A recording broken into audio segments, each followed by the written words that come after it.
ججز کا خط سپریم کورٹ میں پہلی سماعت۔ سپریم کورٹ اور ہائی کورٹس کے کن کن ججوں کو کون کون سے خط ملے اور ان میں کیا تھا؟ نون لیگ حکومت کا کسانوں پر ظلم۔ السلام علیکم ناظرین، میں ہوں ارحم بلال اور آپ دیکھ رہے ہیں میرا یوٹیوب چینل ارحم بلال آفیشل۔ آج میں آپ کے ساتھ چند اہم اور دلچسپ حقائق شیئر کروں گا۔ آپ سے گزارش ہے کہ آپ میرے یوٹیوب چینل کو سبسکرائب کریں، لائک کریں، کمنٹ کریں، شیئر کریں۔ اگر آپ میرے چینل پر نیو آئے ہیں تو اسے سبسکرائب لازمی کیجیے گا اور بیل آئیکن پر کلک کیجیے گا۔ تو آج چلتے ہیں اپنی ویڈیو کی طرف، اپنے حقائق اور اپنے انکشافات کی طرف۔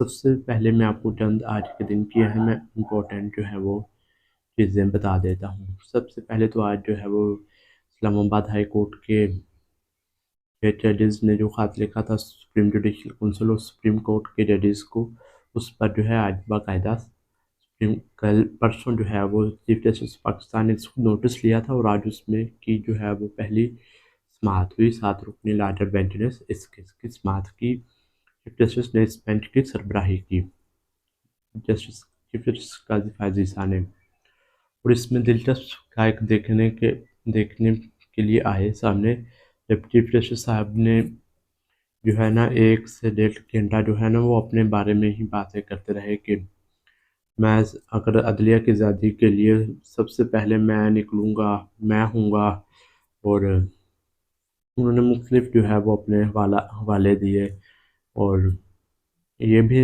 اندیا دیا کہ سپریم کورٹ کا جو فل کورٹ ہے، یعنی کہ جتنے بھی جو ججز ہیں سپریم کورٹ کے، وہ جو ہیں وہ اس کیس کو دیکھیں گے، اور ابھی وہ کچھ لاہور گئے ہیں، کچھ کراچی گئے ہوئے ہیں۔ جب وہ واپس آئیں گے اسلام آباد اور دستیاب ہوں گے تب وہ فل کورٹ ریفرنس جو ہے فل کورٹ وہ اس کیس کو سنیں گی۔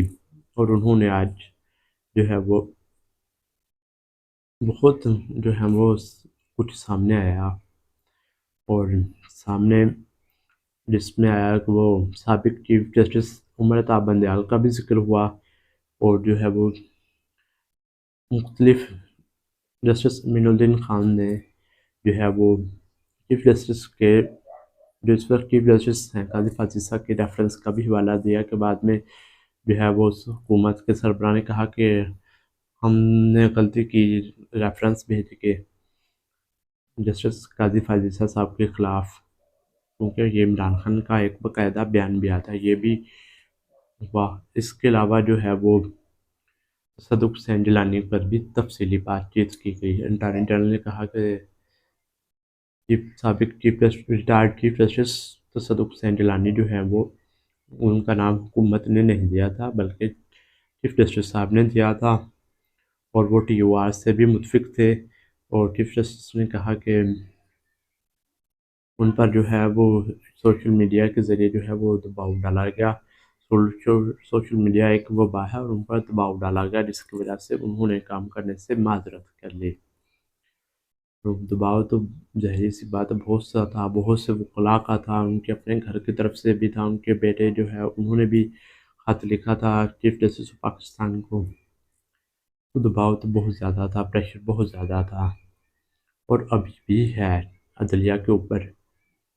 اور آج جو اس کیس کی سماعت ہوئی اس میں جسٹس عطیہ امین اللہ، جسٹس نعیم اختر خان نے بھی کچھ ریمارکس دیے۔ وہ یہ کہ انہوں نے اٹارنی جنرل صاحب کو مخاطب کیا کہ سپریم کورٹ جن لوگوں کی ضمانت منظور کرتی ہے، آپ ان لوگوں کو ایم پی او یعنی مینٹیننس پبلک آرڈیننس کے ذریعے آپ ان کو دوبارہ اندر کر دیتے ہیں، آپ بھی تعاون نہیں کرتے۔ اگر ایگزیکٹو پر جو ہے وہ مداخلت کا الزام لگے تو کیا ایگزیکٹو خود جو ہے وہ تحقیقات کر سکتا ہے یا نہیں کر سکتا، اور بہت کچھ انہوں نے جو ہے وہ کہا حکومت پر۔ ظاہر سی بات انہوں نے حکومت پر بھی، حکومت کے مخالف جو ہے وہ ریمارکس بھی سامنے آئے، اور چیف جسٹس جب وہ بات کرنے لگتے تھے تو جسٹس قاضی فائز عیسیٰ صاحب جو تھے وہ درمیان میں بول پڑتے تھے۔ تو اب اگلی آج تو ویسے یہ ہیئرنگ ہوئی ہے، کوئی کمیشن کا کوئی کچھ نہیں ہوا. دیکھتے ہیں اگلی ہیئرنگ 29 اپریل کی ڈیٹ دی گئی ہے، لیکن اس سے پہلے بھی ہو سکتی ہے. یہ بھی چیف جسٹس صاحب کی طرف سے کہا گیا. دیکھیں گے کہ کیا ہوتا ہے اس ٹائم، کیا کوئی تحقیقات ہوتی ہیں یا کچھ ہوتا ہے. اس کے علاوہ آج جو ہے وہ لاہور ہائی کورٹ کے جج صاحبان کو بھی وہ لیٹر جو ہے وہ خط موصول ہوئے ہیں. ان پر پاؤڈر تھا اور جو ہے وہ تصویریں بنی ہوئی تھی، اور اسلام آباد اور چیف جسٹس آف پاکستان اور 4 جسٹس اطہر من اللہ، جسٹس جمال خان مندوخیل اور جسٹس امین الدین خان کو بھی جو ہے وہ خط موصول ہوئے، جن میں جو ہے وہ پاؤڈر تھا اور تصویریں شکلیں بنی ہوئی تھیں. تو اب اور یہ جو سپریم کورٹ کو بھیجے گئے تھے، یہ گلشاد نامی خاتون کی طرف سے، جو پیچھے ایڈریس لکھا ہوا تھا، ان کی طرف سے بھیجے گئے تھے. اور لاہور ہائی کورٹ میں جو بھیجے گئے، اس پر کے بعد ایس ایس پی آپریشنز کو بلایا گیا لاہور ہائی کورٹ میں. تو وہاں پر جو ہے وہ انہوں نے جو ہے وہ جو دینے آیا تھا لیٹر ڈاکیہ، اس کو ہی حراست میں لے لیا. بھئی وہ تو ایک ملازم ہے، اس کو آپ حراست میں لے کر کیا کریں گے؟ آپ اس سے کیا پوچھیں گے؟ یہ کیوں آ رہے ہیں؟ باقاعدہ کمپین کیوں چلی؟ پہلے اسلام آباد ہائی کورٹ کے 8 ججز کو ملے، پھر جو ہے لاہور ہائی کورٹ کے 4 ججز کو ملے، اور آج پھر سپریم کورٹ کے 4 ججز کو ملے. یہ خط کون لکھ رہا ہے؟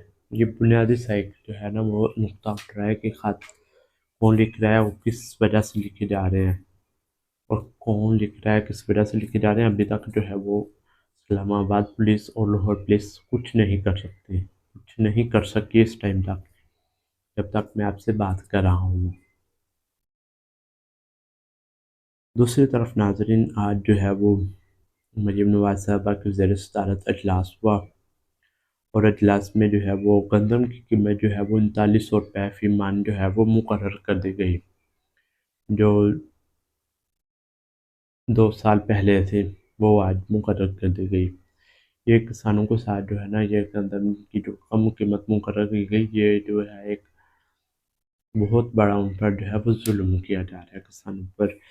کھاد ڈی اے پی کی بولی دیکھ لیں، یہ 17,000 کی، یوریا کی دیکھ لیں 7,000 کی، پیسٹیسائڈز وہ مہنگی، پھر ڈیزل زمین بنانے کے لیے ظاہر آپ ٹریکٹر چلاتے ہیں، ہل چلاتے ہیں، تو اس کے لیے ڈیزل کی بھی ضرورت ہوتی ہے، تو ڈیزل بھی مہنگا، پیسٹیسائڈز بھی مہنگے، کھادیں بھی مہنگی، سارا کچھ مہنگا. اس کے باوجود 3900 روپے فی من، اور گورنمنٹ نے کہا کہ جی ہمارے پاس پیسے نہیں ہیں مہنگی گندم خریدنے کے.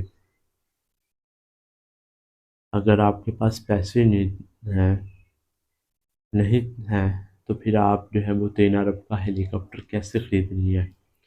پھر آپ نے 3.5 کروڑ کے ٹائر جو چینج کروائے، وہ کیوں کیے گئے؟ کیا صرف کسانوں کے لیے پیسے نہیں ہیں؟ اور دوسری جانب بچوں کو جو پڑھنے کے لیے مفت کتابیں دی جاتی تھیں، اس بار وہ بھی نہیں دی جا رہی، وہ بھی نہیں چھاپی گئیں کہ بھی پیسے نہیں ہے. یہ اچھا مذاق کے لیے گورنمنٹ غریب لوگوں کے بچے سرکاری اسکولوں میں جاتے تھے، جن کو مفت کتابیں ملتی تھی، وہ بھی سہولت چھین لی گئی. اب کسانوں کے ساتھ جو ہے وہ برا حال کیا جا رہا ہے. اور دوسری طرف ناظرین، ایک اہم اور امپورٹنٹ حقیقت یہ ہے کہ مسلم لیگ نون جو ہے وہ اس وقت 2 سے 3 دھڑوں میں تقسیم ہو گئی ہے. ذرائع یہ بھی بتاتے ہیں کہ ایک گروپ وہ ہے جس میں نواز شریف صاحب ہیں، جوید لطیف صاحب ہیں، رانا ثناء اللہ ہیں، محسن شاہ نواز رانجھا ہے، اور دوسری طرف جو ہے وہ شہباز شریف صاحب کا گروپ ہے، جس میں وہ شہباز شریف کی کابینہ کے لوگ بھی موجود ہیں، اور مریم نواز صاحبہ کا وہ زہرا نواز شریف صاحب والی سائڈ پہ بھی ہے. اور اس دونوں میں جو ہے وہ شریف خاندان میں اس وقت کشمکش کی صورتحال ہے، وفاقی گورنمنٹ کے حوالے سے اور پنجاب گورنمنٹ کے حوالے سے. وفاق گورنمنٹ کے حوالے سے کیونکہ مہنگائی بہت زیادہ ہو رہی ہے، معیشت کنٹرول نہیں ہو رہی، اور ان کا نون لیگ لینا نہیں چاہتے تھے گورنمنٹ، تو اسی لیے اور ان کو جو ہے وہ بہت نقصان بھی، سیاسی نقصان بہت زیادہ اٹھانا پڑ رہا ہے، کیونکہ انہوں وہ کوئی جیسے آپ کہتے ہیں وہ وجہ کی طرف سے کل ایک بیان بھی سامنے آیا تھا کہ ملک ڈیفالٹ کر چکا ہے، تو ہم کچھ نہیں عوام کو، لوگوں کو دے سکتے، لوگ آپ سے مانگ بھی کیا رہے ہیں، کچھ بھی نہیں مانگ رہے۔ تو اس وقت جو ہے وہ منگو کی صورتحال ہے، نہ وہ پنجاب کو پیسے مل رہے ہیں، نہ KPK کو۔ پنجاب کو تو کچھ نہ کچھ مل رہا ہے، لیکن نہ KPK کو مل رہا ہے، اور نہ بلوچستان کو، سندھ اور پنجاب کو دیے جا رہے ہیں۔ یہ صورتحال ہے اس ٹائم۔ اور ذرا یہ بھی بتاتے ہیں کہ نواز شریف صاحب جو ہیں وہ شہباز شریف وزیر اعظم پاکستان سے سخت نالا اور ناراض ہیں۔ ادھر دوسری جانب جو ہے وہ حمزہ شہباز شریف صاحب بھی مریم نواز صاحبہ سے نالا ہیں، کیونکہ وہ بھی وزیر اعلیٰ پنجاب بننا چاہتے تھے، ان کو نہیں بننے دیا گیا، اور دونوں جانب سے جو ہیں وہ اس وقت شدید کشمکش جاری ہے، اور ایک دوسرے سے ناراضگی بھی جاری ہے۔ تو یہ تھی آج آپ کے ساتھ یہ ویڈیو۔ انشاءاللہ آپ کے ساتھ ملاقات ہوگی اگلی ویڈیو میں۔ اجازت دیجیے، اللہ حافظ۔